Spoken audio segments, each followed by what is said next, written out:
Dalam sebuah dialog di Praha tahun 2018, Steve Bannon menceritakan bagaimana Trump menjadi POTUS, President of the United States. Dialog ini biasa saja bagi sebagian orang, tapi bagi saya, penggemar geoekonomi dan geopolitik, saya menarik stabilo warna merah atas sebuah kalimat. Kami menyamakan level playing field sehingga kami menang.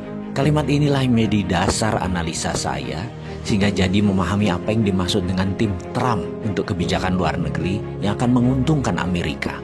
Saya jadi mengenal isi kepalanya Pompeo, mengenal isi kepalanya Bolton atau Shanahan dalam strategi perang dengan Cina.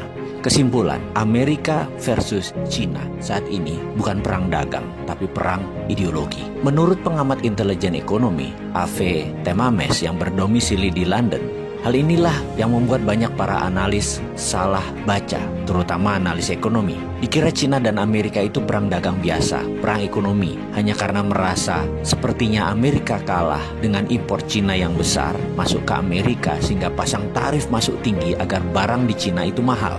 Negara Amerika untung dari tarif pajak masuknya barang Cina yang ditinggikan, dan juga imbas produk hasil manufaktur di Amerika jadi bisa berjualan karena harga mereka kompetitif itu di dalam Amerika.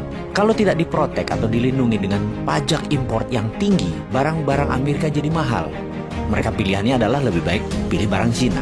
Begitu sebaliknya, dibalas Cina dengan impor masuk barang Amerika ke Cina dinaikkan. Ternyata bukan itu. Ini perang bahkan lebih dalam lagi, yaitu perang ideologi. Kalau sudah perang ideologi, by all means atau berapapun harganya, pasti ditebus. Cina dan Amerika kan habis-habisan perang. Lalu bagaimana dengan Indonesia? Ada baiknya Indonesia membangun platform sendiri tentang teknologi. Karena begitu kedua negara ini berperang lebih dalam, Indonesia jangan-jangan tidak berkutik. Karena keduanya, negara Cina dan Amerika, Indonesia bergantung pada teknologi kedua negara tersebut. Jadi kita meniru apa yang dilakukan Cina 5 tahun terakhir, yaitu membangun swasta dengan perlindungan ketat atau protection. Misalnya, rem-rem itu dilindungi oleh pemerintah Cina. Facebook tidak boleh masuk Cina sampai rem-rem menguasai 80% pasar di Cina. Didi Chuxing, online transportation. Setelah menguasai 80% pasar Cina, Uber baru boleh masuk. Alibaba menguasai 80% pasar Cina, baru Amazon boleh masuk. Baidu menguasai lebih dari 80% pasar Cina, baru Google boleh masuk sebagai search engine. Youku menguasai 80% pasar Cina atau lebih.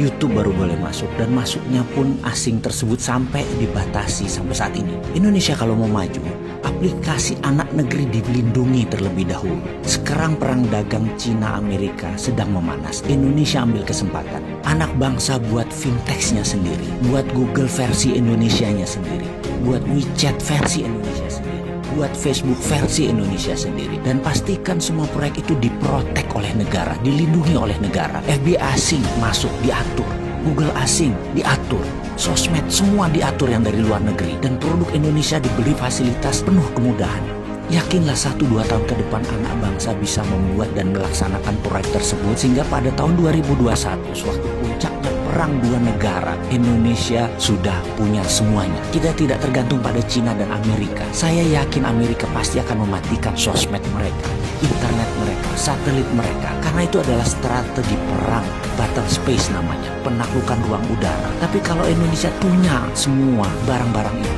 Indonesia tetap bisa dagang, tetap bisa berbisnis, karena sudah punya platform sendiri. Kita tetap connect. Kemarin, beberapa saat yang lalu, 2 hari sosmed dimatikan secara lokal. Banyak netizen yang muring-muring. Apalagi kalau Cina matikan 5G. Sementara Indonesia sudah pakai 5G di tahun 2021. Atau Amerika mematikan 4G-nya. Bayangkan, kalau mereka matikan itu semua, masa Indonesia jadi bingung. Karena kita terlalu tergantung network asing.